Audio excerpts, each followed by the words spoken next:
Who's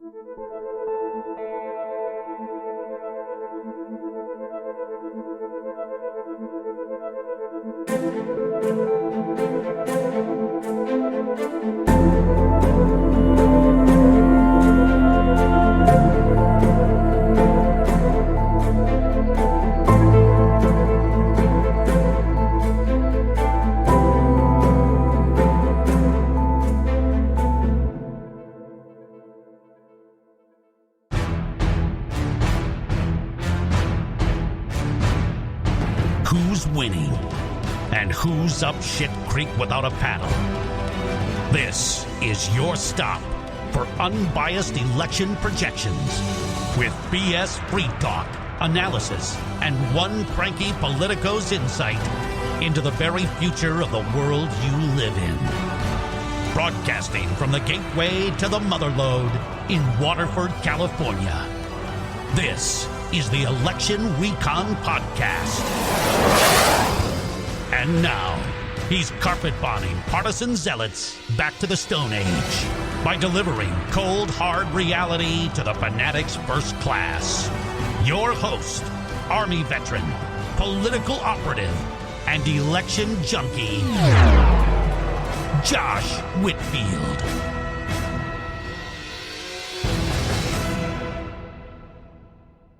And welcome to episode number 8 of the Election Recon Podcast. Welcome to the Oasis of Reality.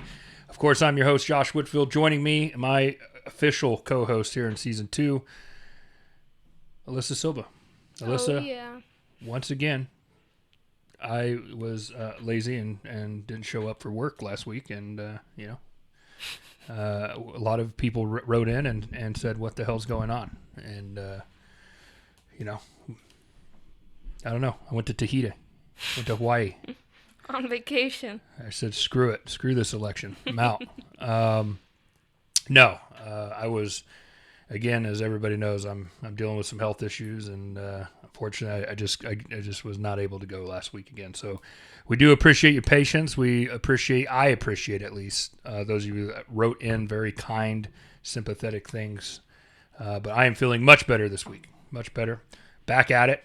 Ready to rumble here on Thursday, September 22nd, 2022. Alyssa, we are less than 50 days from Election Day. We're getting into it now. It's go time. We're throttling up. Mm-hmm. We're throttling up. Today on the show, Alyssa, we're going to interview the president of the Central Valley Impact Republicans. Mr. David Cushman is going to join us on the podcast. I'm trying to get a local Democrat to come on the show, but I think they're intimidated by me. They could be. That's a good option. I put the request out, and they're like, yeah, I don't want to do it. Don't be afraid, Democrats. You're very welcome. We have a Democrat that works on the Election Recon Podcast. Alyssa is an apolitical independent. I get along with everyone. Well, I mean, do you? I try. You're Portuguese. I make the effort with some people, man. I'm not even sure you get along with your dog all the time. So. That's a true statement. We're going to interview David Cushman. We're going to talk about races in California's Central Valley that I think are growing in importance. I think the races here in the Central Valley are being written off by the mainstream media, and I actually think they're going to be important bellwethers for how significant a night Republicans will have in their efforts to gain the majority in the House of Representatives. As we've said all along, and as the election recon model states, there's very little doubt right now that Republicans will take control of the U.S. House of Representatives. The debate is by how many seats and how big that red wave will be, if a red wave even forms. Will it be a modest victory for Republicans, or Republicans have a sweeping victory in election 2022? And I think races in the Central Valley of California are going to show the nation how well Republicans are or are not doing, or how well Democrats are doing at holding off a Republican onslaught. So we're going to talk to David Cushman. He is a local Republican activist and organizer and political operative. I'm looking forward to that conversation. David and I have been on opposing campaigns. We've been on the same side before. He's a smart young man with a bright future ahead of him. So I'm happy that he took the time to be on the show today. We're probably going to have to break Cushman up into two parts because that recording went pretty long. But big shout out to David for coming in, because we actually had another guest to talk about the same issues. We had another guest, but his wife went into labor last night. So best of luck to those two. And my understanding is we have a healthy mom and a healthy babe, so that's good. Congratulations.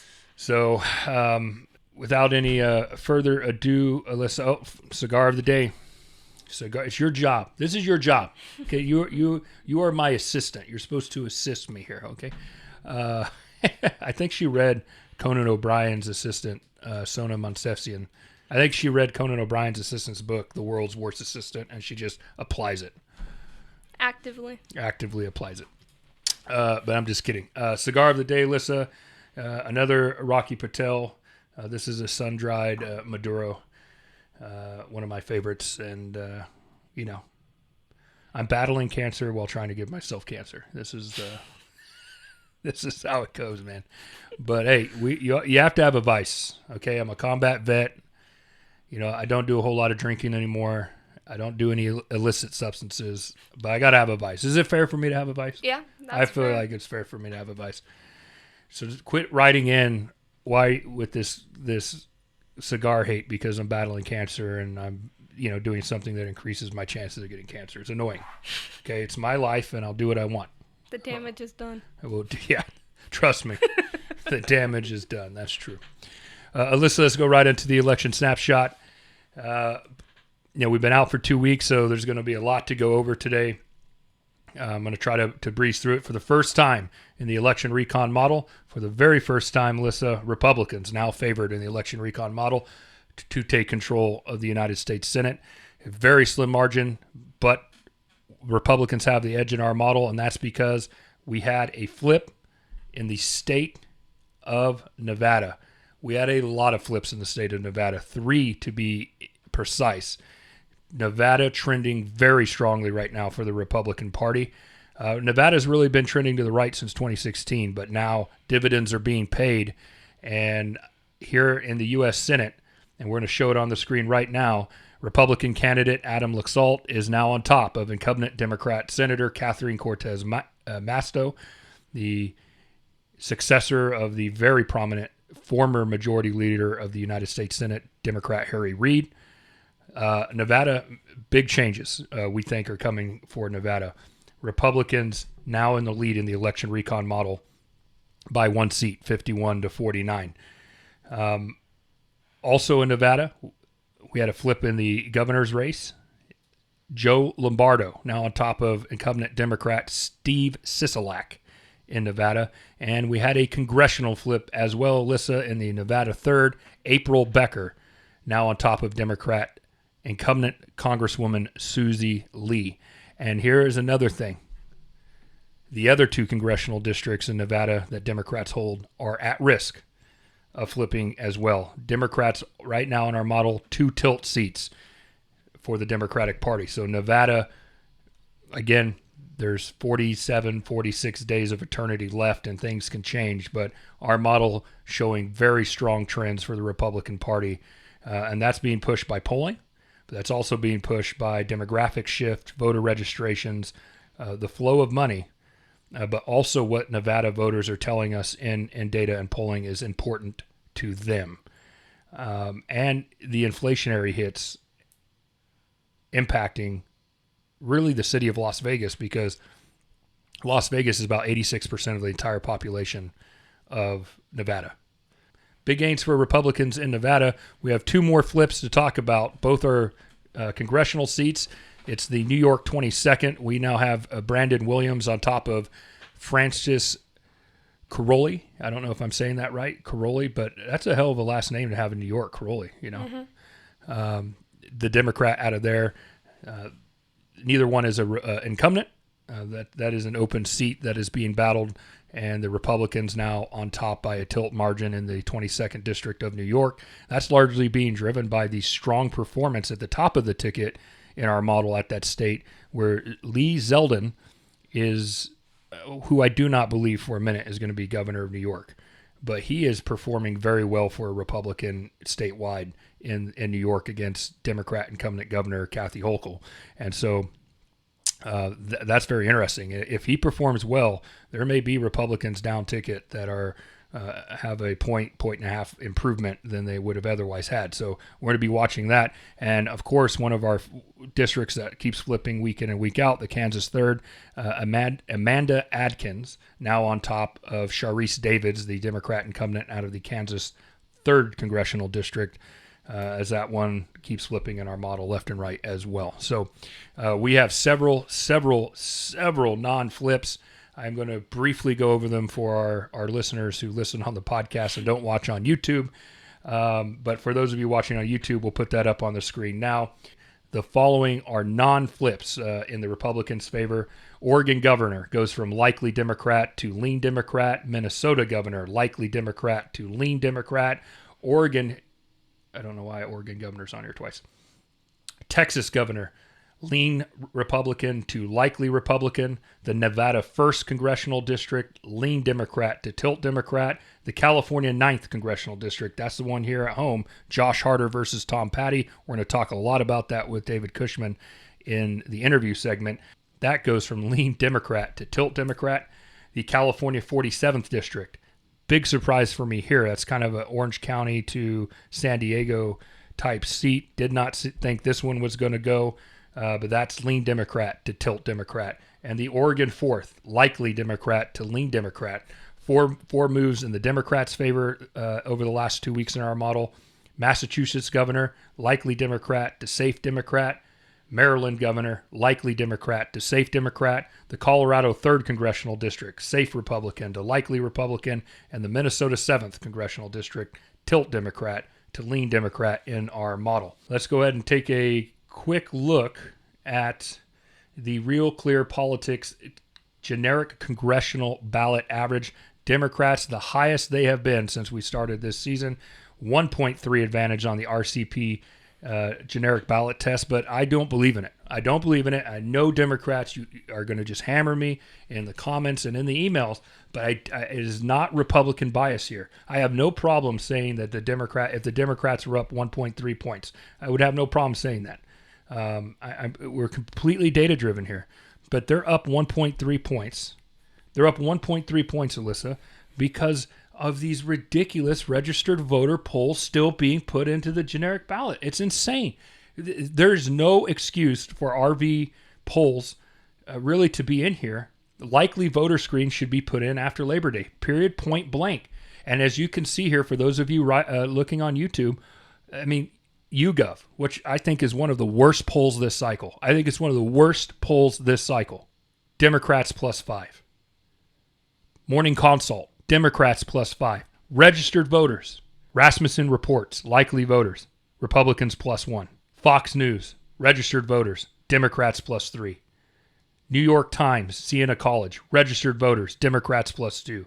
Trafalgar, likely voters, Republicans +6. So you see that the trend continues. Likely voters, Republicans are winning. Registered voters, Democrats are winning. I have no idea why these pollsters, it's malpractice at this point. It's malpractice, and it's really upsetting me because it's screwing up our model. Mm-hmm. They're not, I mean, why are they doing things, why are we not following the way we've done it forever? Why are we holding on to these registered voter polls this long? Why are we not putting in likely voter screens? Do you know what I think? What? They're driving narrative and they're not trying to tell the truth. Of course it is. They want people to be fearful that they're going to lose so they show up to vote. They're driving narrative. We're just not telling the truth at this point. Democrats who listen to the show, I'm not being partisan here. And listen, let me go. The main political guy out of RCP today, Sean Trend, tweeted the same thing this morning. He tweeted the same thing, and thank God he did. He literally said, "This is insane. These RV polls. This has to stop. We have to start seeing likely voter polls." And thank God someone from the mainstream media actually said it. Seriously, because it's insane. Anybody who just listen, I think RCP is in the business of trying to get it right. We're in the business of trying to get it right. These pollsters are in the business of pushing political narrative. Mm-hmm. That's what it is. It's insane. And you know what I think? I think the Republican-leaning polls, again, I have no proof of this, but I just subjectively think Republican-leaning pollsters are like, well, we got to put our foot on the other side of the gas because the mainstream media polls are putting their foot on the left side of the gas. Trying to even it out. And it's just and this is why the polling industry is a complete disaster. It's very frustrating, and that's why we built our model to hedge against this insane polling. Mm-hmm. That's why polling's only 1/4 of our model, but 25% of a math equation affects the solution, the outcome. So I'm very irritated right now. Shame on YouGov. Shame on Morning Consult. Shame on Fox News. Shame on the New York Times and Siena College. Shame on Harvard Harris. Put likely voter screens in or quit putting out polls. You're ridiculous. You're ridiculous. And you know what you're doing? You're just further fueling Republican conspiracy theories about the mainstream media being in the tank for the left, and they are. And you're further leading mass disappointment for Democrat voters who are convinced that I have talked to 7-8 Democrats this week, Alyssa, who are convinced that the Democratic Party is going to hold on to the U.S. House of Representatives. And I say that here forever. I mean, imagine if the Democrats do win that or hold on to the House in November 8th. I'm going to look like a complete moron. But that's how confident I am that Republicans will take control of the House by more than a couple seats, by the way. Because these polls are ridiculous. They are ridiculous. And it's time for the mainstream media to grow the hell up. Mm-hmm. Be adults and just tell the truth. People just want to know the truth. People just want to know the truth. People don't like being lied to. It's sad. It's really sad. I didn't have this set up here, but let's go ahead and go to Joe Biden's job approval. Hey, Joe Biden continues to improve his job approval. Continues to improve, Alyssa. No doubt about it. He's at 43% approved, 53.4 disapproved. That's still double digits down. Actually, he dipped a little bit last week, but we were off, but he regained that dip. So, but he's pretty much where he was, within the margin 2 weeks ago. But that's a significant improvement of where he was in the summer, which was uber down. But again, here, the mainstream media drives me insane. They drive me insane. You listen to all these mainstream media pundits, and the message is, oh, Biden is surging. Biden is rebounding. Biden is on a roll. No, he's not. He's just not 9.6%. Again, and these are polls just driven by registered voters, by the way, not likely voter screens. If these polls all had likely voter screens in, Alyssa, and you know what, some of these polls, 3 of these polls on here, for those of you watching on YouTube, Gallup, IBD Tip, who is the highest rated poll, by the way, in our model, those are just adults. They didn't even check to see if they're registered voters. They just talk to adults, which is okay for the president's job approval. It's fine. But my point is the polling industry is a disaster. Joe Biden remains an unpopular president. I don't care what the news is telling you. So anyway, let's take a look at 538. We're going to take a look at the Senate forecast here. I just don't get it.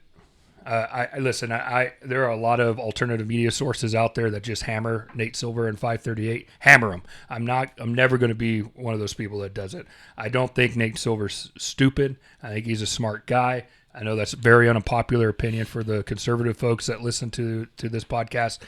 I've met the man before. I met him when I was working for McCain Palin in Nevada. He set up shop in our war room and our campaign headquarters there. There's no doubt in my mind that this guy knows what he's doing.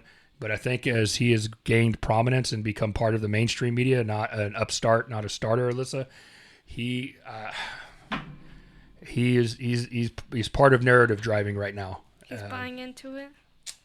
Well, he drives the purchasing. He's not buying into it. And listen, if Nate Silver if 538's model ends up being right and everyone else is being wrong, okay, Real Clear Politics.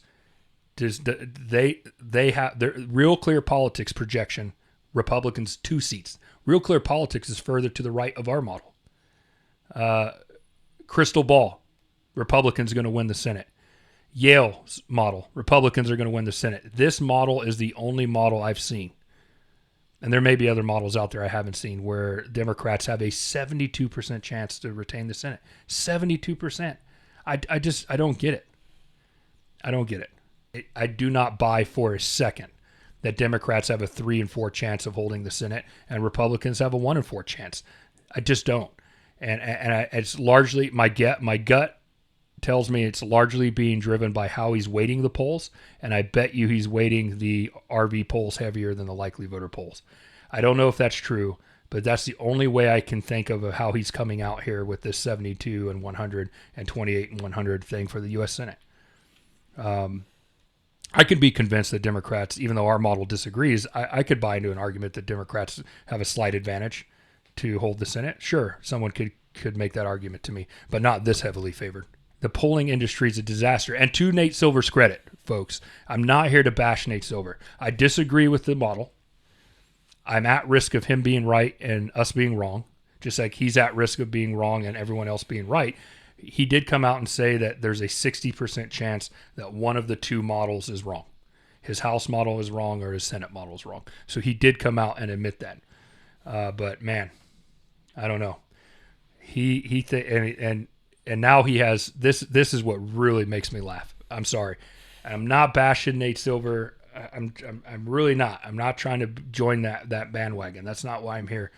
But the fact that his model believes, the 538 model now believes that Republicans only have a slight chance to take the House of Representatives is laughable. It's laughable, folks. There is nothing, like, even if Democrats have a 2.5 point advantage in our model, a 2.5 point generic ballot advantage to 3 points, Republicans still take the House by a slim margin, but they still take the House. I don't understand this. I don't understand how we come to these conclusions. Other than if you're trying to drive narrative or you're weighting Democrat-leaning polls heavier than Republican-leaning polls and you're not calling balls and strikes down the middle. Let's take a look now at the generic ballot from Big Data Poll, who we finally added into our model because we've evaluated enough of their polls to be able to add them into our model. They debut at number 3 in our rankings, very high. Surprisingly high. Nobody's debuted that high for us. Really? And so a lot of people on the left going to beat the hell out of me for that one, but it is what it is. Big Data Poll has it now just the slimmest of margins, just over 1 point for Republicans. In our model, we have a 0.8% advantage for Republicans in the generic ballot, how we weight the different polls and all this. He has it just a touch higher, but we're kind of in agreement, Big Data Poll and us, on the light generic ballot advantage for Republicans. But here's what people have to know. So they got to know this. Remember, in 2020, the electorate was like 3 points in favor of the Democrats in the overall popular vote nationally for Congress. And Republicans still picked up 12 seats. This is the point I'm trying to make. When we're looking at this stuff, I think a lot of these left-leaning mainstream media forecast models are putting too much emphasis on the generic ballot. They don't, like, listen, you can run up the score in San Francisco, Chicago, and Brooklyn and the Bronx and still get your ass kicked in Indiana, Nebraska, and Utah, or Kansas, or Texas, or whatever, or the Central Valley of California, right? There are real Democratic weaknesses when you break it down demographically and geographically, locally into congressional districts. And I think these models have to weight local factors more than the national factors. And I think they're putting too much hope, and I say hope, and emphasis on national narratives than local narratives. Mm-hmm. Not the pandemic, the economy, all the economic problems going on in the country right now are not affecting the country the same, right? People are hurting more in some areas and less in others. Yeah. And I'm telling you, Alyssa, if the working class vote shows up, not the college educated, not the white collar, I'm talking, if the blue collar vote shows up, they're in trouble. Democrats are in deep trouble on election day. That's where the red wave. I'm not convinced yet a red wave's coming. I'm a little bit more optimistic about it now for the Republicans this week than I was 2 weeks ago. But I'm still not ready to say that a red tsunami is ready to hit the nation. But look at what's going on in the Senate races. Look, Pennsylvania tightening. In the governor's races, Oregon has a shot to have an independent or a Republican governor. Oregon. It's tilt Democrat in our model. That's a surprise. Republicans still have great reason to be cautiously optimistic. All they got to do is turn out their voters. That's it. Independents are with Republicans. They are not with the Democratic Party. That's just a fact right now. The independents they do not like the president. They do not like the direction of the country, and they're not focused on ideological issues. They are focused on, and we say it week in and week out, the only thing true independents are focused on right now, who can make their quality of life better, their cost of living cheaper, and their kids safer. And Republicans are winning on those issues.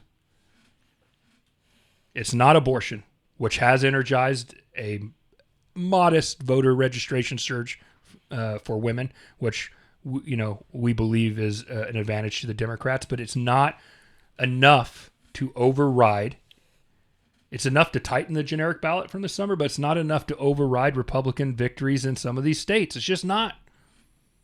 Wisconsin doesn't vote like California. Nope. Wisconsin doesn't even vote like Minnesota or Michigan.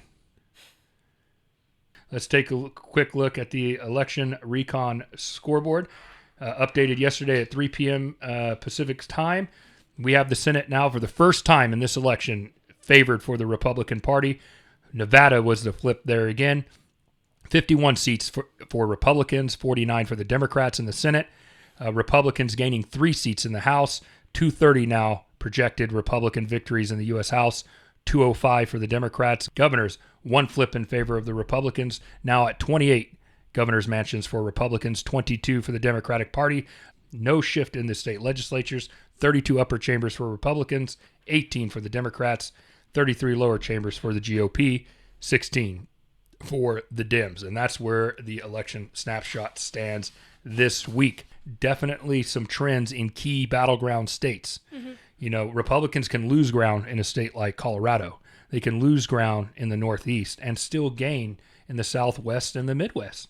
And I don't think the mainstream media pays attention to that enough. And they never learn the lesson. And I am convinced, Alyssa,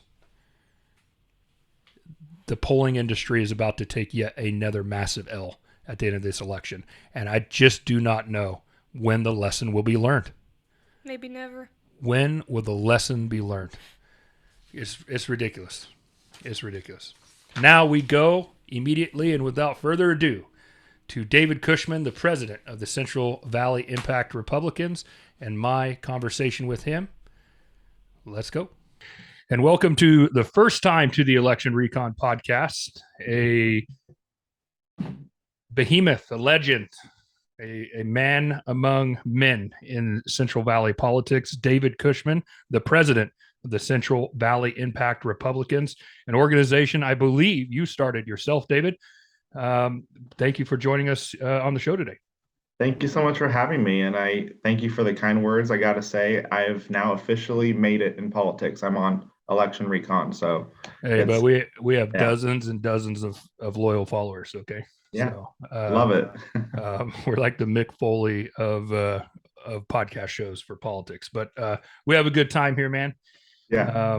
This is welcome to the oasis of reality, where partisan zealots are given no quarter, just the facts and the data.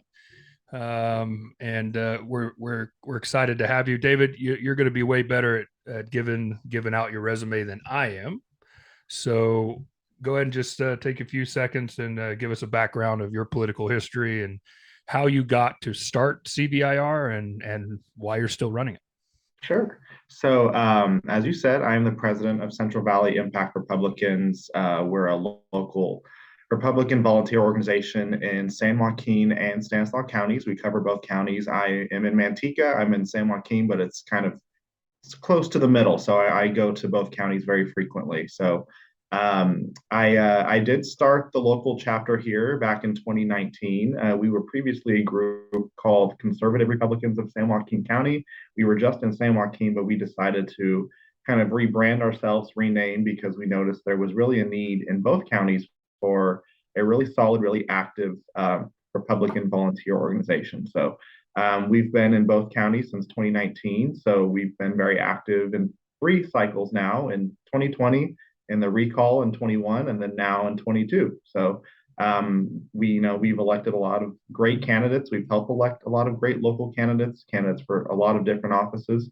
That's our primary focus. We are definitely focused on the big races, congressional, state assembly. Those are really important, but we really do focus on the local offices because, as you know, so much policy is decided at the local level, and we got to make sure we're electing some good people to those offices. So that's kind of a little bit of what our group's about. In addition to that, I'm also serving as the political director for Supervisor Tom Patty on his campaign for Congress in District 9 up here.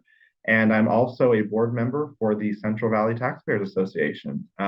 So I'm really excited to be able to serve in those capacities. I've been involved in politics for about, well, I guess you could say as a volunteer since high school, but like officially in politics, I've been working since 2018 when I worked for John Cox on his governor campaign. That was my first race. That was a really fun campaign. Got to travel throughout California. John's a great guy. Wish we could have won and avoided California going through Gavin Newsom since then, but it is what it is. But since then, I've worked on various campaigns, Mayor Ben Cantu in Manteca, Kevin Kiley for governor in 21, and now Tom Patty again and here in 2022. So just love being able to help get good Republicans elected. Well, I mean, I think any of us, right or left, that get into politics, we're often bitten by the bug earlier in life while we're in school. Certainly happened to me before I joined the Army, and I got out. But you either have the political bug or you don't. I think, and I think a lot of people, that's how you get started. I think it's interesting that you decided to highlight the local stuff. I was going to start with the top of the mountain and work the way down, but I think you set that up so nicely. Let's just go from the bottom up. Mm-hmm. You talked about it, first off, you're a political operative in California. That's and just for our listeners and our viewers across the country who are outside of California, San Joaquin and Stanislaus County are really the heart of the Central Valley of California. It's really a convergence point between the much more rural, conservative foothills, mountains, and ag territory of California. And it's over the last decade or two has really turned from red to purple as the Bay Area, San Francisco Bay Area, has really pushed in from the coastal side east into the Central Valley. So it's a very interesting place for politics, and it happens to be our home. So it's very dynamic, very, very purple, very swingy right now in this decade. So I know I'm as interested in it, even though obviously I'm biased because Central Valley is also my home. But very interesting politics in the Central Valley, and California is big enough that politics of the Bay Area don't match the politics of the Valley, which don't match the politics of the Mother Lode, which doesn't match the politics of the LA Basin. So it gets kind of complicated. But to your point, you guys did a pretty good job with the recall. Stanislaus County went 9 points against Governor Newsom, which was surprising because Cox did win Stanislaus County. I was going to say Newsom won, but it was by a much bigger margin that Gavin Newsom lost Stanislaus County. And then the margins improved in San Joaquin County as well. So you guys had a pretty good 2021, but California being what it is, Democrats only have to win in 2 areas: San Francisco Bay Area, LA Basin. There's so much population there that those 2 areas alone, while geographically not very big in such a huge state like California, they dominate proportional politics in California. Would you agree with that? Yeah, I agree with that. And even I'll say this: when I started working on the Cox campaign, it was described to me that running for governor of California really is like running for president of France. This population is very similar. There's so many people. There's just massive. The state is massive, and it's just. I just when I heard that comparison, I was like, I never thought about it, but it really is the case. So I do agree with you. Central Valley it's a unique area. It's we're not like any other part of the state. I think even though we've been changing a lot over the last 10 to 15 years, I still think even with new people coming here, for the most part, I'd say that most people in San Joaquin, Stanislaus counties, conservative by temperament, conservative in maybe not really far right, but I would say just in terms of what most people want is, safe neighborhoods. Most people want to be able to afford gas and groceries, regardless of where they stand, what party they are, and they want good schools.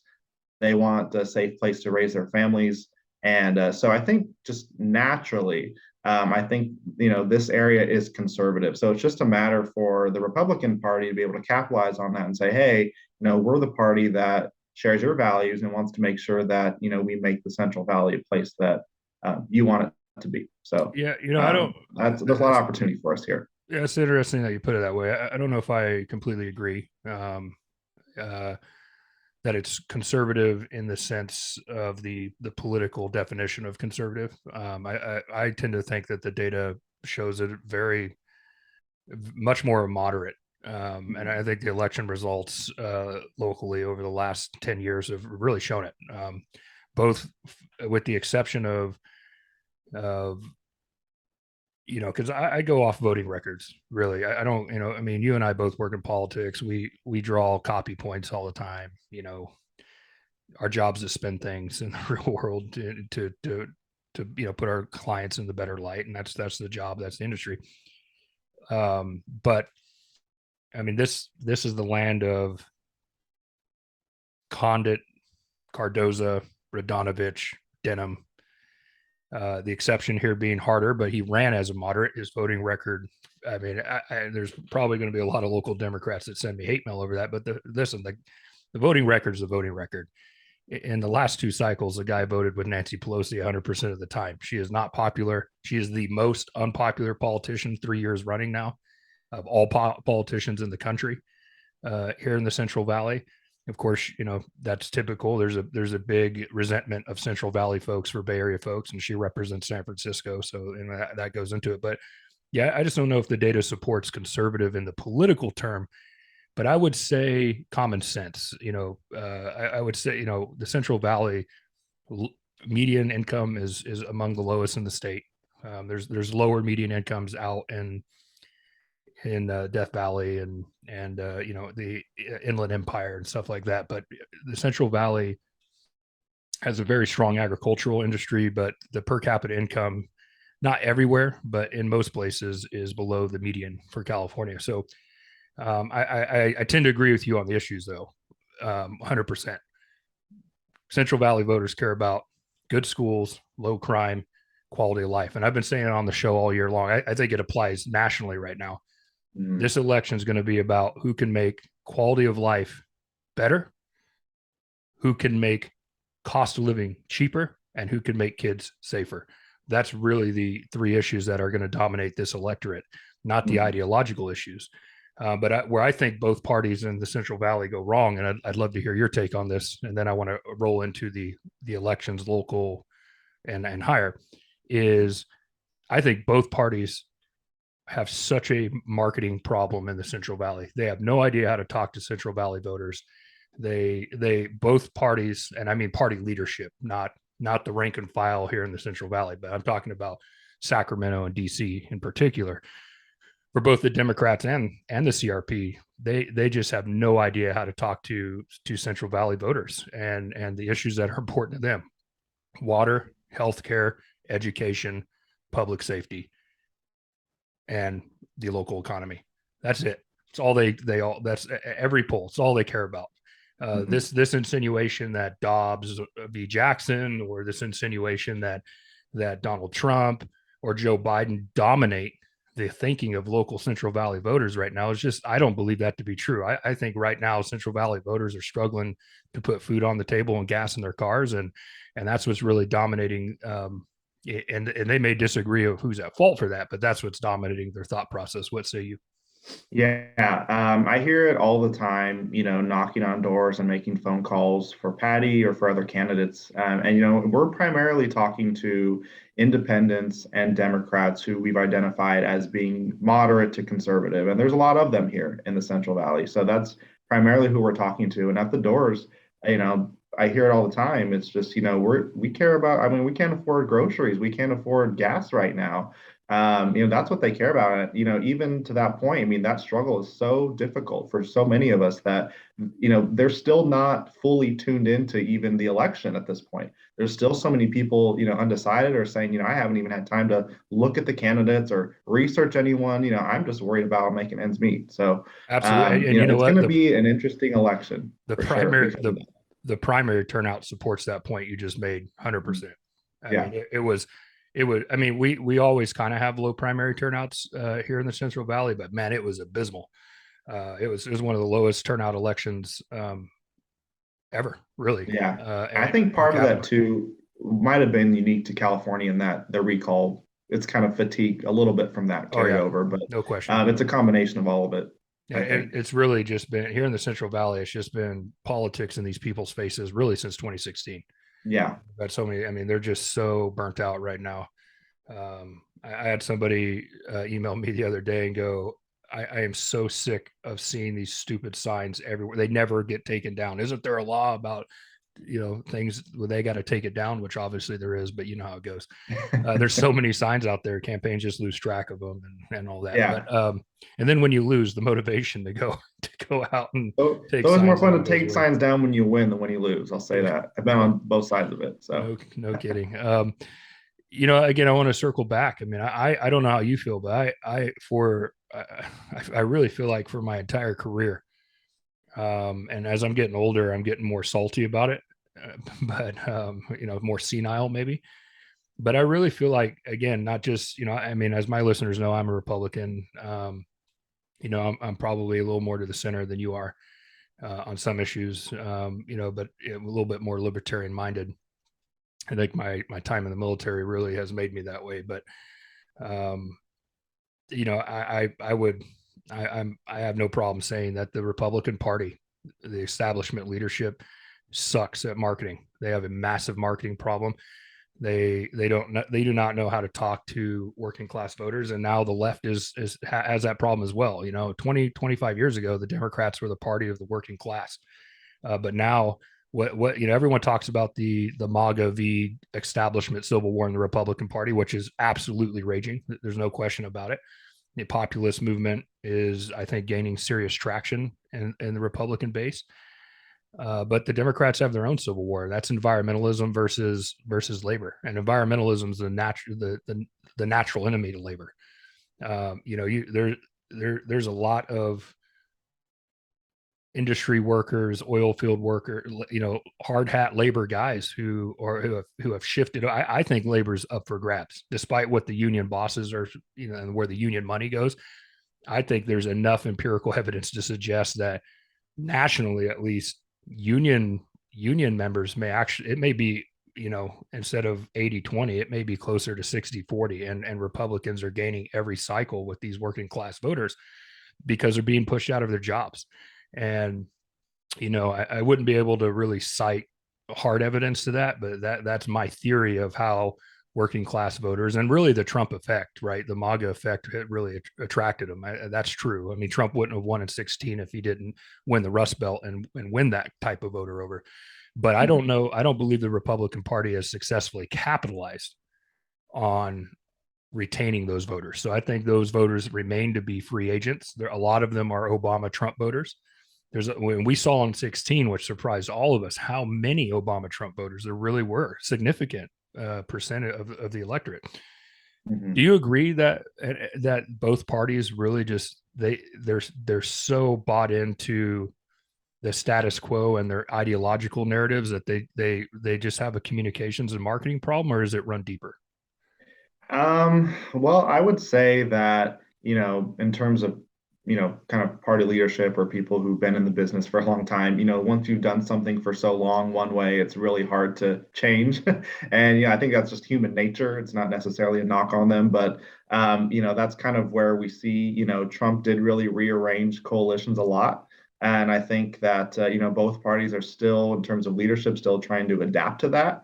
And you alluded to it earlier, the Central Valley is a working class blue collar area, working class to middle class region in the state.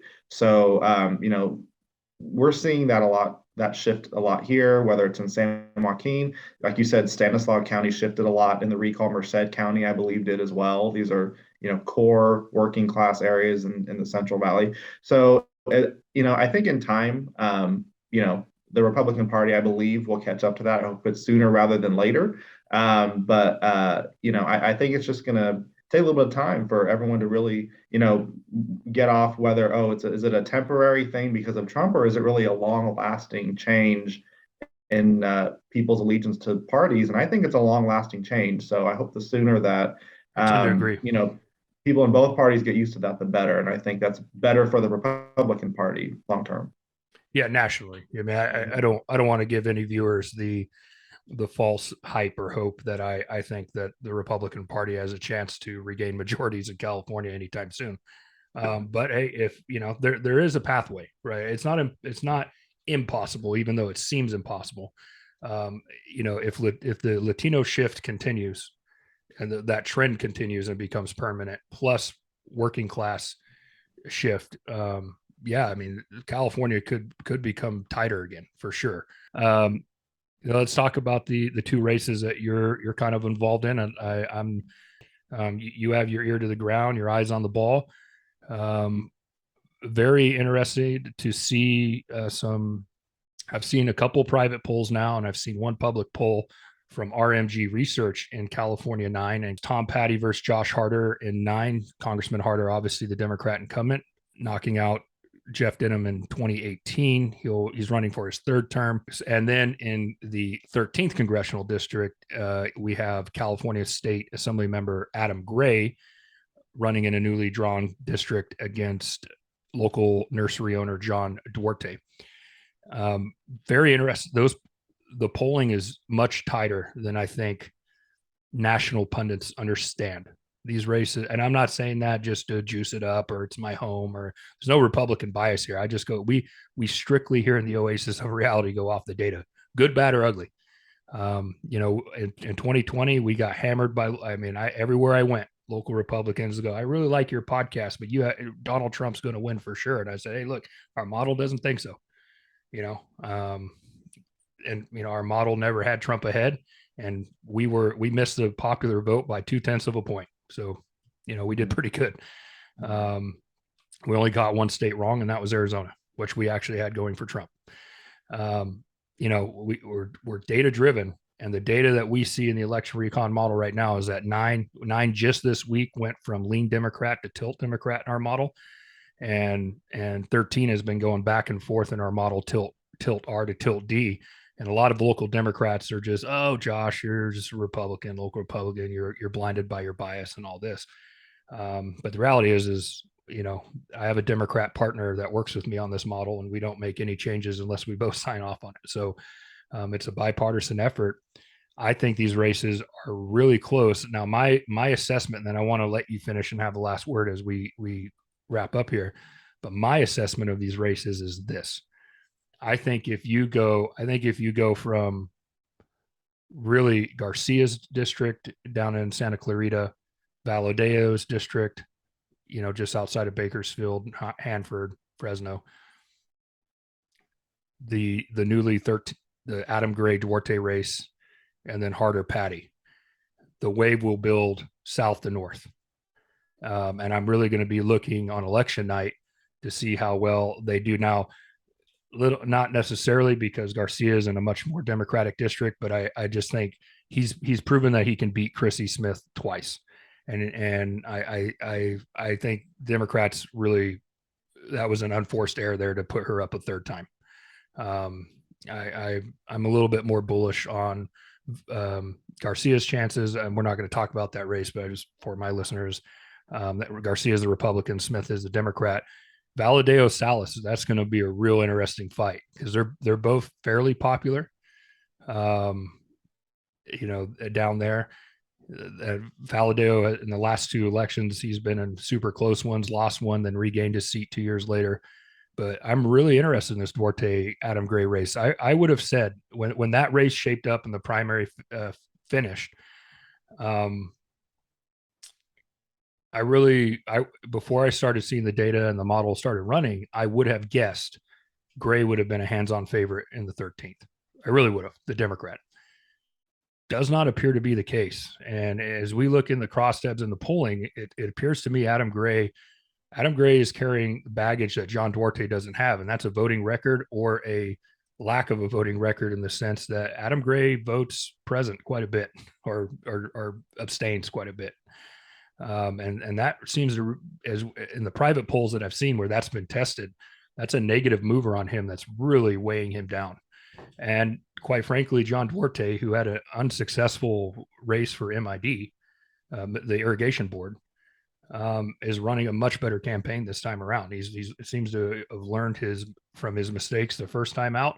And then Tom Petty, I think a lot of the national punditry is they just assumed, just really like in 18, everybody assumed that Jeff Denham was going to win no matter what. It didn't matter what the environment was.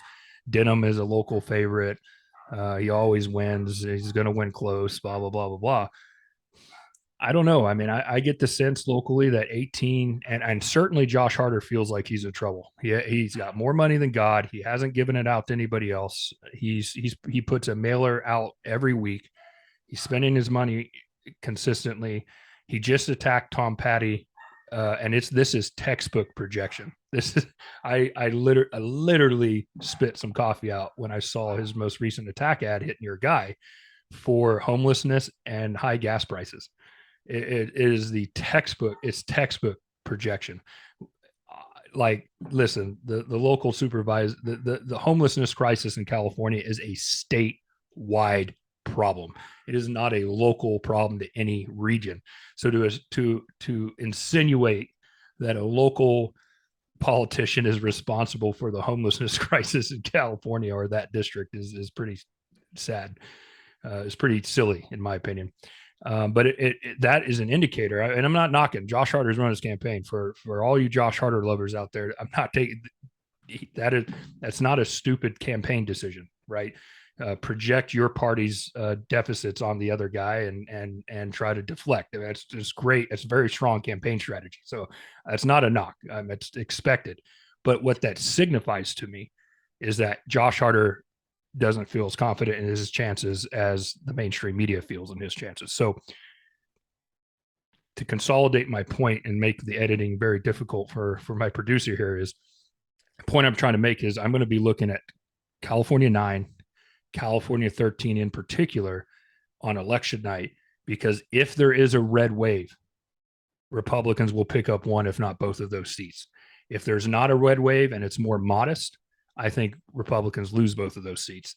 And I'm really going to be looking at the four races that we just talked about, 27, 22, 13, and 9, to see how well Republicans are going to do. Just like we knew in 2020, as Republicans started winning, they won back 4 of the 7 seats they lost in 2018. We knew that despite Joe Biden going to win, we knew that Republicans were going to have the further down ballot you go, Republicans just got stronger. So I'd love to hear your thoughts on what's going on in 13 and what's going on in 9 over the next 5 minutes and just wrap it up.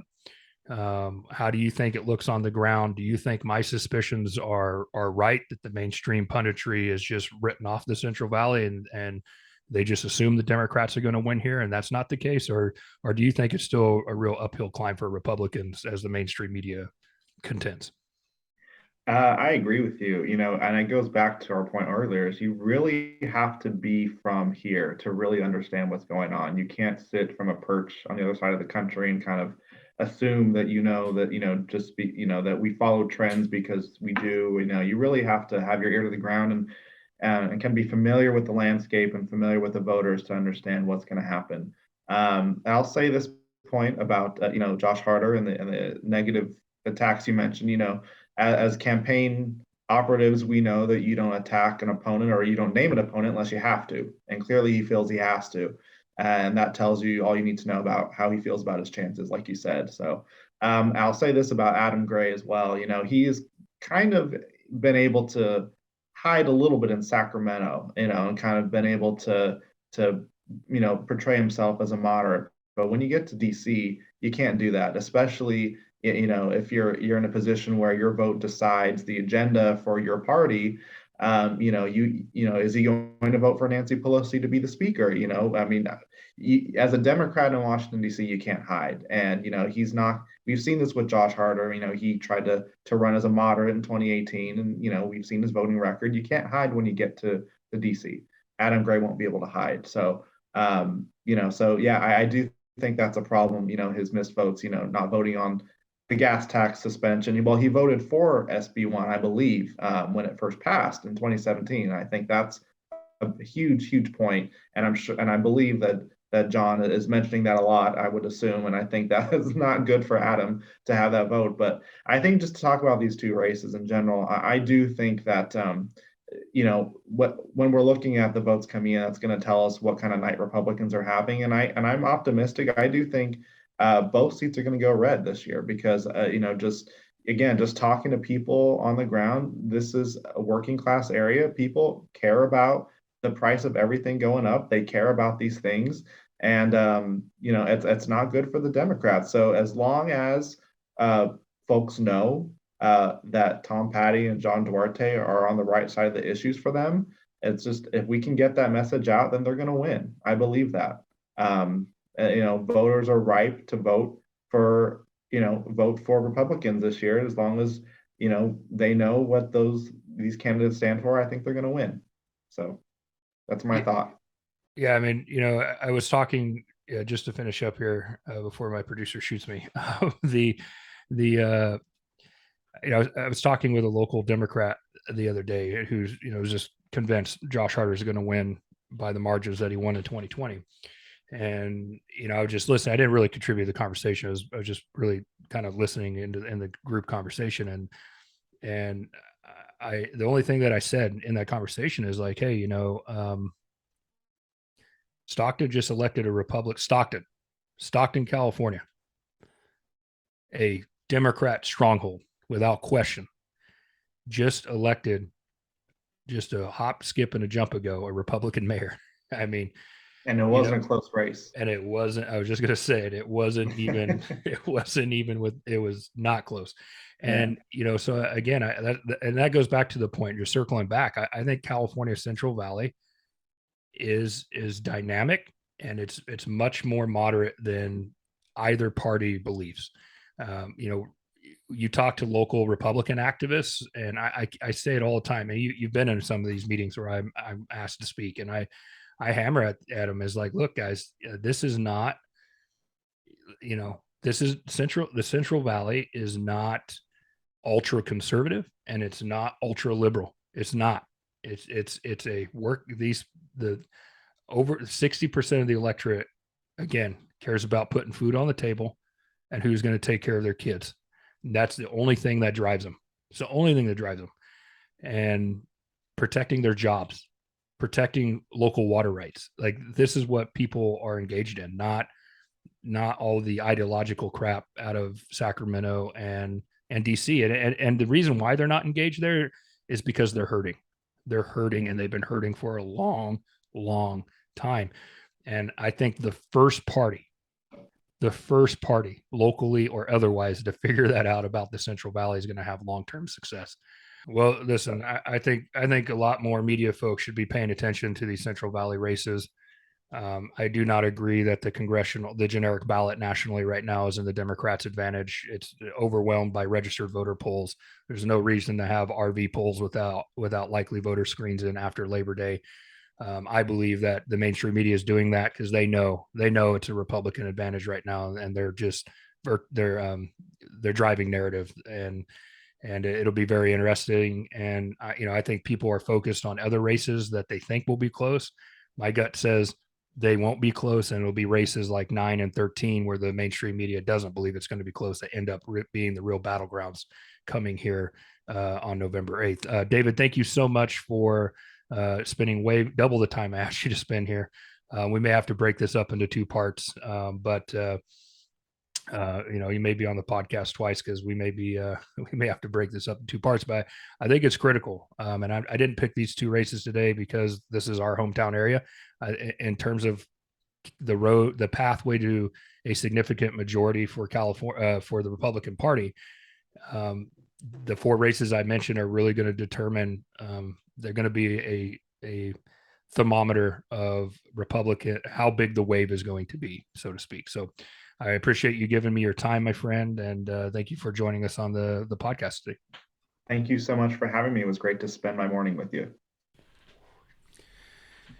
And that was David Cushman. David, thank you for taking the time to join us. David, my conversation with David will be a 2-point conversation. David will be back next week because that conversation was so long. We're going to have to break that up into 2.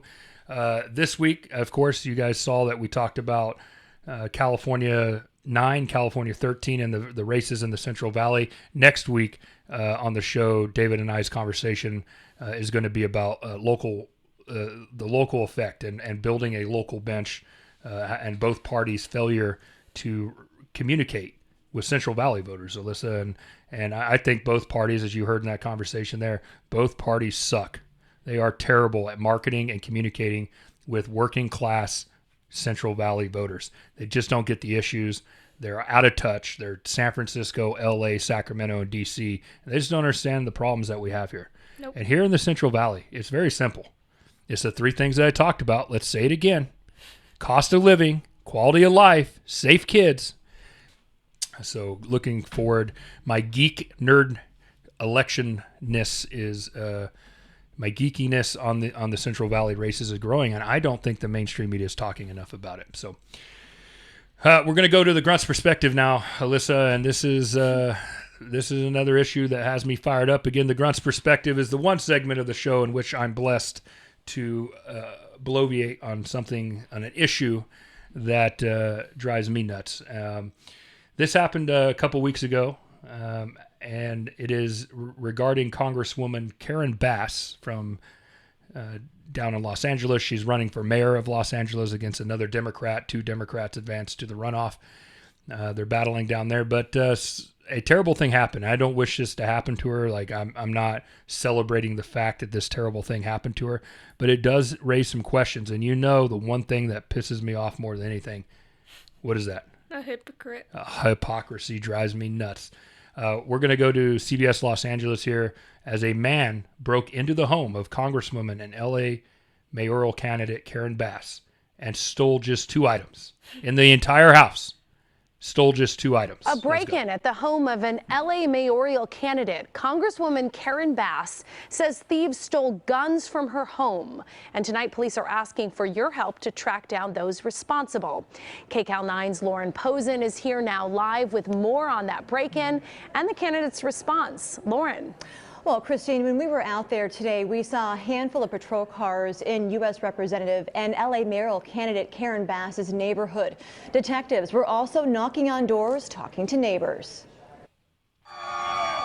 With a little less than 2 months before voters head to the polls to elect LA's next mayor, the frontrunner in the race says 2 guns were stolen from her Baldwin Vista home.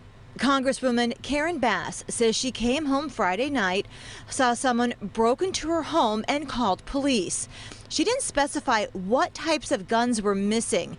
In a statement, she said in part, "At this time, it appears that only 2 firearms, despite being safely and securely stored, were stolen. Cash, electronics, and other valuables were not. It's unnerving. And unfortunately, it's something that far too many Angelenos have faced." Investigators spent a lot of time Saturday in Bass's neighborhood. Okay. I am not happy that anyone's home or privacy was violated. I'm happy that the Congresswoman is safe. But here's my problem with this, Alyssa. Okay? And here's why I brought this up. In what home invasion or robbery do valuables, electronics, jewelry, money. As the Congresswoman said herself, none of the valuables in the house were stolen. 2 guns that we don't know. Are these rifles? Are they pistols? I'm guessing. I don't know at all. I'm guessing they're handguns. Mm-hmm. That she claims were safely stored and secured. Those are the only 2 things that were stolen. It's a little sus. It's a little suspect. Am I wrong there? No, how are they going to go, if they're safely secured and stored, why would you not go for easier things like electronics? Like, they had to have been easier to get to. Here's my problem with the hypocrisy here. She is a staunch advocate for stricter gun laws and gun control. Of course she is. And full transparency, because here in the oasis of reality, right, we're not trying to spin or BS you, I am very personally pro 2A. I trust my own ability to defend my home and family quicker than a dialing of 911. Okay, that means I'm not going to get into the gun debate today. The issue I have is her hypocrisy. She has taken a strong position on gun control, and yet she has lost control of 2 firearms that she's responsible of. She claims they were safely and securely stored. Were they in a gun safe? How were they safely and securely stored? Did they have gun locks on them? Were they in compliance with state law in California? There's a lot of questions here, because I don't think her constituents, I don't think anybody in Los Angeles would have guessed at all that this Congresswoman was a gun owner. And yet we find out she was. And here's the thing that's sus to me. Two possibilities here. The only 2 things I can think of. Either, which is certainly her implication, somebody who is a political opponent or extremist against her, who clearly have had to have been in her house before, mm-hmm. or know her. Somebody went in there and maliciously tried to target her, and still, obviously they just went right for the guns. Nothing else. They just mm-hmm. went and stole guns and left. Nothing else. So this was not a robbery of trying to sell some stuff later. This was obviously the guns were the target. Or, and I'm sorry to suggest this, but someone has to. This was a political setup gone bad. This was a false flag or an inside job. I don't know. Both seem implausible. I agree that her having her own house robbed seems implausible, but it's also implausible that these people just went into the house and went right to her safely and secured guns and took them and left. Neither one makes sense. Nope. Congresswoman Bass needs to address this issue more past this statement. The LAPD needs to address this issue. If it was an inside job, that was not a smart political move at all. If this was a Republican, this would have been just absolute crazy national news, proof that, gun owners can't be responsible or safe. And there is. It's not a good thing that there's 2 unsecured firearms, 2 more of probably tens of thousands, if not more than that, in Los Angeles. God forbid, and I mean this sincerely, God forbid someone's killed with one of the Congresswoman's guns. I know she's probably worried about that now, one way or the other. Mm-hmm. I don't understand this, and I don't understand how somebody who wants to restrict other people's rights to law-abiding citizens, responsible gun owners' rights to keep and bear arms, could be listen, they weren't stored well enough. Mm-mm. They weren't stored well. I don't understand. This needs further explanation. And if you're going to be that anti-gun in your political career, be a virtue signaling anti-gun advocate and condemn law-abiding gun owners. Because who's killing people? Law-abiding gun owners or criminals? Right? Mm-hmm. And again, I don't want to get into the debate, but you cannot be anti-gun and this happened to you. This does not make sense. This is very suspect to me. But even if it's on the up and up, and somebody just went in there to make a point, against the Congresswoman. Okay? Which I'll give her the benefit of the doubt for the record. Okay? It's sus, but I'll give her the benefit of the doubt. Okay? I'd like to know if she has a changed position on gun control. I'd like to know if she's going to replace those stolen guns. I'd like to know if she feels like she has a right to be a law-abiding gun owner after this situation. This is a woman who stood on stage weeks ago in a debate with her opponent and said, when she was asked, in crime-riddled Los Angeles, if she feels safe walking around LA and to rate it. And you know what she said, Alyssa? What? I swear to God, I should have had the clip ready to go, but you can go look it on Google, YouTube, you folks listening or watching. She said 10 out of 10. That's the safety of Los Angeles right now. She's a 10 out of 10 safe in Los Angeles, and this happened to her. I want to know if she feels if LA's 10 out of 10 now. I don't think so. Who runs the city of Los Angeles? Democrats. Who's responsible for the crime wave in Los Angeles? I'll leave it at that. That's the Grunt's perspective this week. Alyssa, it is now time, once again, for the hate to be brought. Yeah? Yeah, they're not that bad this time. Oh, it's not? We got a... Jeff gave me a break this week, or what? Yeah, they're just actually nice questions.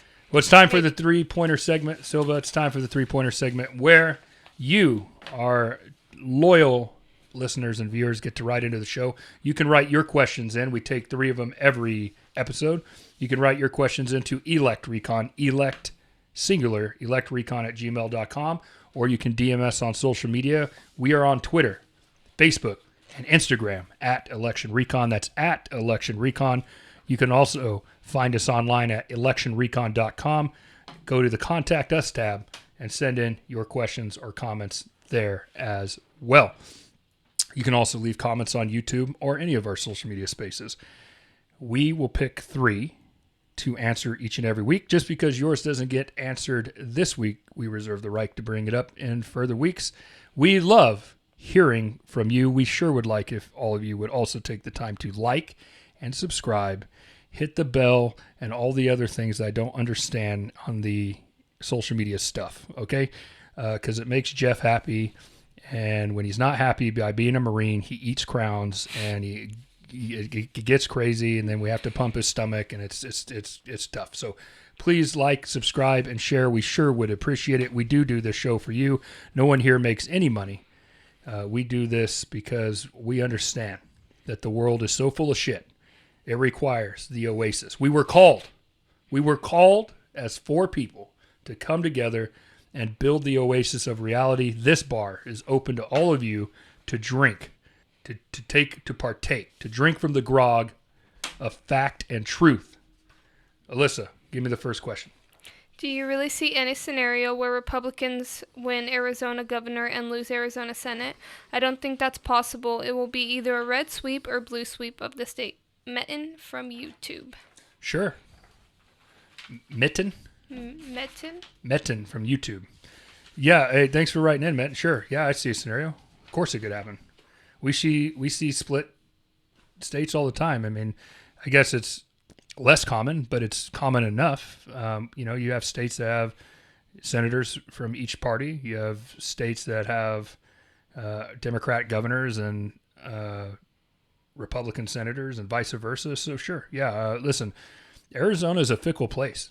It always has been. It's not like this new thing that Arizona is this battleground thing. This is the state. Arizona is a state that has sent us Jeff Flake, John McCain, Kristen Sinema, and Mark Kelly. These are Arizona likes against the grain people. I would say that Kari Lake is an against the grain person. Kristen Sinema, Senator Sinema, has bucked her party there's not a whole lot of Democrats in the United States that love Kristen Sinema. There wasn't a whole lot of Republicans in the United States that liked John McCain, but you know where they are liked? Arizona. Arizona appreciates somebody who is going to give the Stone Cold Steve Austin double deuce middle finger to the machine. I'm really bullish on Kari Lake's chances to win this governorship. I don't think Katie Hobbs is the right candidate for Arizona. I know I'm very familiar with Arizona. I understand the demographics and the way the electorate moves, especially Maricopa County. I'm not too sure that was the best choice for the Democratic Party there. That being said, Maricopa County, more often than not, has gone to the left in recent years. Yes, and listen, Senator Kelly's voting record is going to be a problem. He ran as a moderate, and his voting record has been anything but. And he's Mitch McConnell and the Senate Republican leadership pulling money out of that state, though, is an issue. I don't know why they made I guess all the public polling there, maybe the Republican internals were one way. That was a very surprising decision for me because I think Senator Kelly is extremely vulnerable. I don't think you can be a senator from Arizona and not be vulnerable. It's a battleground state. The decisions that the Senate leadership has made and funding, combined with the fact that Miss Lake had an extremely strong primary win, leads me to believe that, yes, it's possible that there's a split there in Arizona where Kelly could hold on. You have to remember, Arizona loves a veteran. He's a veteran and an astronaut. Okay? I mean, that plays. The electorate is a mile wide and an inch deep in this country. And so, Alyssa, before you got into politics, when I plucked you out of nowhere and said, please help me get my life into order, how much time did you paying attention to politics? None. Okay. I rest my case. That's not a shot on Alyssa. It's just, that's just the American society today. And there's just, for every person that's paying attention to politics, there's 6 people who aren't paying that much attention. And so, yes, I think people look at their ballot and they see astronaut veteran, and that gets their vote right there. They don't even, the reality is most people are just going to vote partisan down the ballot, all Democrat, all Republican, and not even research the issues or the candidates. But that being said, yes, absolutely, it's possible that it splits. Next question. This is from Sophia K. in Spokane, Washington. She said, I appreciate you went to go help in Ukraine, but Americans shouldn't be over there in other nations' business. If we keep pushing Russia, we will provoke a war with nukes. Russia and Ukraine should be left to themselves. I'm smiling here for those people who aren't watching on YouTube. They're listening on podcasts because I know why Jeff picked that one, and we'll leave it at that. But listen, I said it 2 weeks ago on the last show. I didn't go over there for the politics. Okay, I don't care about the politics. I went over there because I had an idea in my head, the horrific things that were about to happen. And when I got over there and I saw it with my own eyes, it exceeded what I thought it would be on an even more horrific scale. I went over there to do humanitarian work, to bring supplies in to people who need it, innocent people who aren't fighting per se. Women, children, elderly people. And yes, we brought in some body armor and some ballistic helmets and some battery power generators, and I'm sure that eventually made their way into the hands of people who are fighting. I don't know. You drop them off to the people that ask for it and they go away. But I have not brought one offensive or lethal anything over there. Everything's been protective in nature or medical or humanitarian in nature. I went over there to help people out. And if that's a crime, listen, I don't understand the people who write in here and go, what are you doing over there and all that. I was actually told when KCRA3 did the story about me going to Ukraine, there were comments there.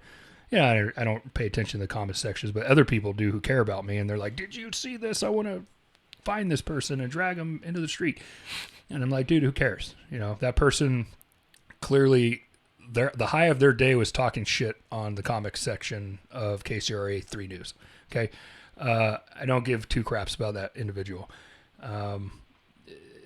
I don't care about anybody's opinion about what I did over there. I made that personal decision because I felt called to do it. All wars are crimes, and when you have experienced war personally, instead of going over there and pulling the trigger, this time I went over there and handed out rations, handed out medical supplies, toothbrushes and toothpaste and all this stuff. I went over there and I went over there to help people out. That at the end of the day, that's all it was. It wasn't about politics. I'm not going to pretend that I'm not on Ukraine's side here. I am. I think it is offensive at the highest level that in the 21st century, this piece of shit, Vladimir Putin, invaded another country for whatever, his own ego, his legacy building, because he believes Ukraine is Russia and the Ukrainian people don't even exist. They're second-class Russian citizens. Whatever the hell his manifesto says, I don't give a shit what that man says. And the sooner he's gone from this earth, the better this earth will be. And let's just pray to God his successor isn't as big of a piece of shit as him.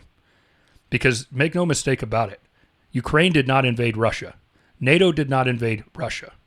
Politics being what they are, people can debate that to their heart's content.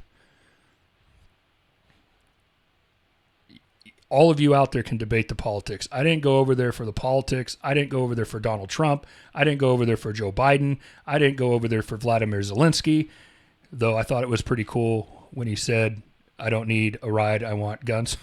I thought that someone that elegant should be saved. And I do respect that he stayed in his country instead of fled. A lot of people in that part of the world would just, look at the president of Afghanistan. That dude spent 5 seconds thinking about leaving his people behind. Gone. Taliban take over, which is another disaster of our creating in the United States, but that's neither here nor there. My point is I simply went over there to help people out, and I'm still doing it. I'm still going to go back there and do it, and I'm going to be with the Ukrainian people and the innocents over there, and I'm going to continue handing out humanitarian supplies and helping people get out of harm's way in the safe way. And if I can save just one person, one kid, I always think back to the 8-month-old baby, the youngest person our team helped take out of there. Call sign Peanut. And help Peanut and Peanut's mom get out. I'm not saying that my team saved their life, but maybe we did. I don't know. There's a lot of blown out apartment buildings over there. But you know what I do know? Peanut and her mom are in a safe place today. And I'm proud of that work. And that's all I have to say about that. Next question. Did you see that Nate Silver from 538 admitted that there's a 60% chance that either his House or Senate model is going to be wrong? What's up with that? From Victor H. in Garden Grove, California. Garden Grove? Mm-hmm. Hey, my mom's from Garden Grove. Is she really? She really is. So that's pretty cool. The Argonauts. That was her basketball team, I think. The Argonauts. I hope I'm getting that right. Otherwise, I'll probably hear about it. But I don't think my mom listens to this podcast. But yeah, my mom played basketball for Garden Grove. Silva's a basketball player. Mm-hmm. Mm-hmm. Anyway, I talked about that earlier by coincidence. I should probably start reading these questions before I do this show. But yeah, I saw it, and I give Nate Silver credit for saying it. Like I said, I'm not going to be one of these people that trashes this guy. I like it. There's a reason why I bring Rich Barris and Big Data Poll onto the show and Nate Silver and 538 onto the show and show both of those worlds because they're diametrically opposed. I think Nate Silver should. I don't understand why Nate Silver's banned Big Data Poll. I think it's ego, pride, and personal grievance. I mean, I really don't know why. We've taken a look at a dozen or so Big Data Poll polls, and we just added them in this week to our model. And we found it to be pretty good. They're the third highest ranked pollster for us.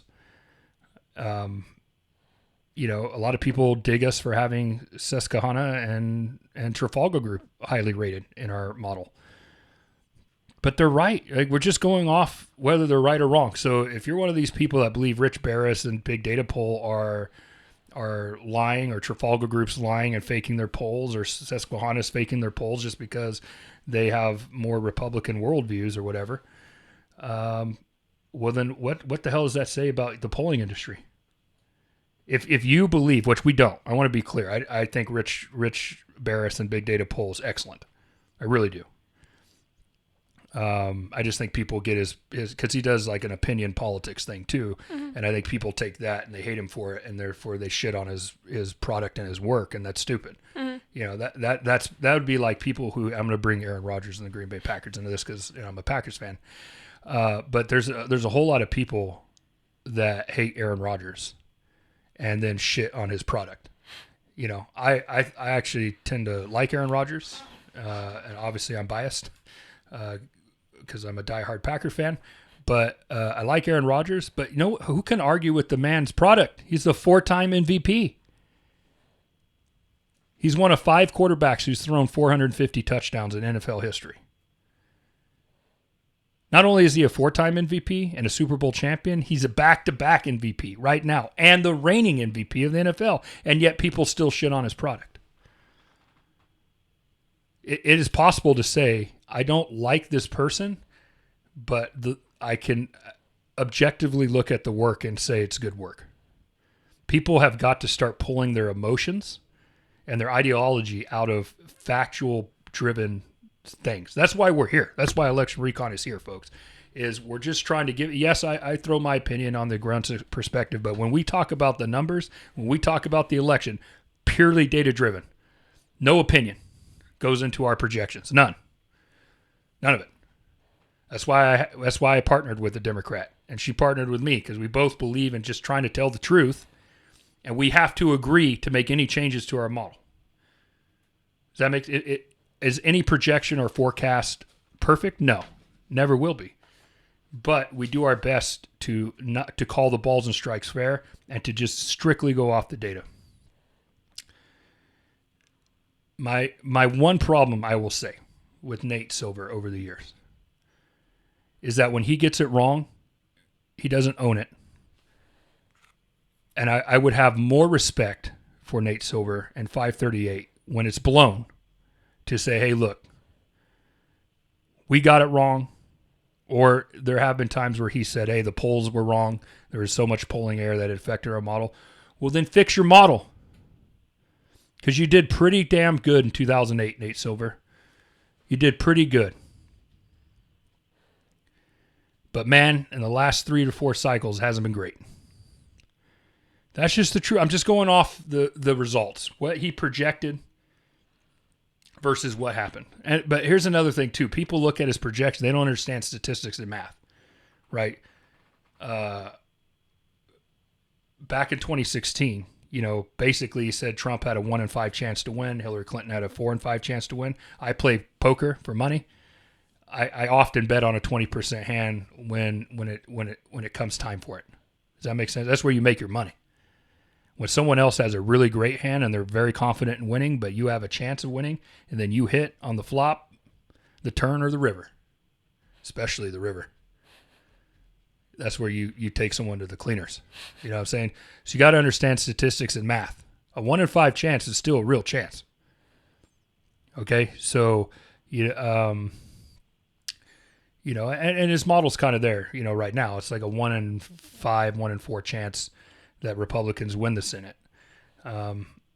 Obviously, we disagree with his model right now. We have more confidence in our model. We have more confidence in all these other models that are showing more optimistic chances for Republicans. But we show you 538 because we're not egotistical jerks who just our stuff's the right stuff and everyone else is wrong and we're right and everyone else is wrong and everyone else is stupid and all this. No, we literally want you guys we want you to know that there's people out there that disagree with us.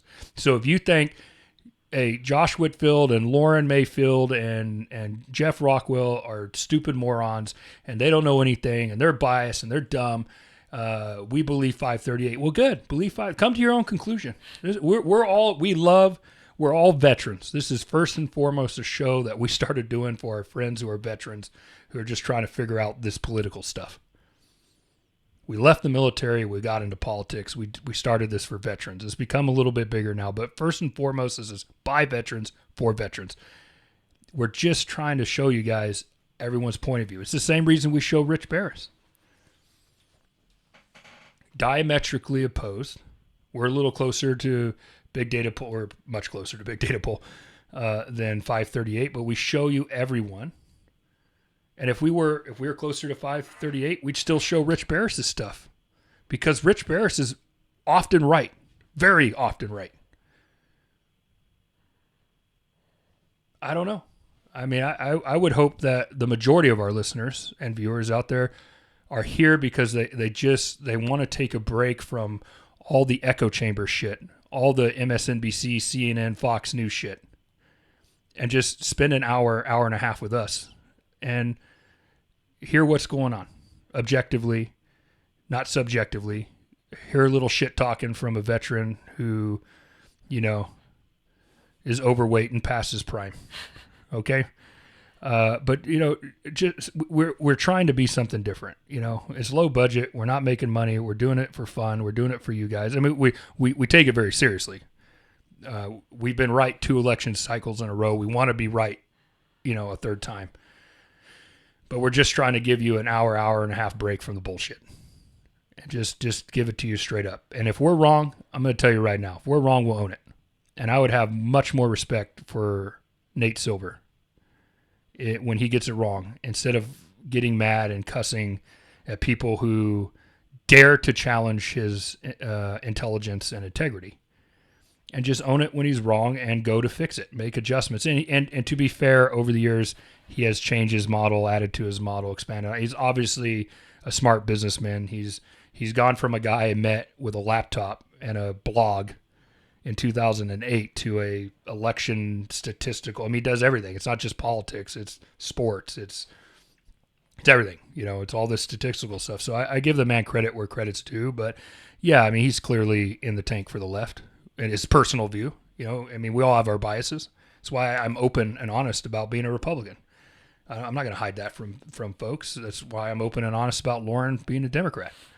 That's why I'm open and honest about you being apolitical. I mean, I think there's no reason to hide our biases, but I would have more respect for Nate Silver if when it's wrong, he admits it and then objectively tries to hold it accountable and tries to fix it. And you know what I believe? Rich Barris does that. When Rich Barris has gotten it wrong, I've seen episodes of his where he's like, okay, we blew this one and we're going to go evaluate why we got it wrong. And then, sometime later he comes back and goes, this is why we think we got it wrong, and here's how we're going to fix it. I'd like to see that a little bit more from the mainstream media. And that's the only real criticism I have, or I'm going to say, about Nate Silver. So thank you for writing in. I hope that answered your question. Final thoughts? Nope. I covered them all, I think. Do you think I was fair about the Ukraine thing? I think you were fair. Yeah, I just don't get it, Like, I don't understand. It's the same thing as last week. Mm-hmm. Or it's the same thing as 2 weeks ago, where I wanted to talk about the people that shit on this wedding that I went to, just because it was, mm-hmm. It was 2 ladies. I mean, I don't get it. I just don't get it. It's like, with this Ukraine thing, the people that are upset with me, I know it's politically driven. It's driven by like people's politics, the people who believe that there's political motivations for America's involvement in NATO stuff over there in the West. And I'm not even here to debate. That's not why I went, right? I just went over there to help people, and I wish people would just calm their fucking tits down for a minute and just relax. If more people took the time, I'm not saying everyone should go over there. That's not what I'm saying. Mm-hmm. Most people shouldn't. It's an active war zone. Mm-hmm. It's not smart. Okay? My point is I'm not even saying people should be going over there and fighting, but I'm a believer in freedom, and people should go do what they got to do. But the point that I'm trying to say is, if people just took the time to try to make the world a better place, it would become a better place. Mm-hmm. Yeah? Mm-hmm. And that goes with anything. Yep. Why don't you guys apply that to your hometowns? Why don't you apply that to your states, your counties, your school districts? Everyone's so quick to judge, you know, like point the finger. Stupid. They're quick with blame, but when it's on them, nope. But everybody loves to judge other people. Like, this is what reality TV has done to us.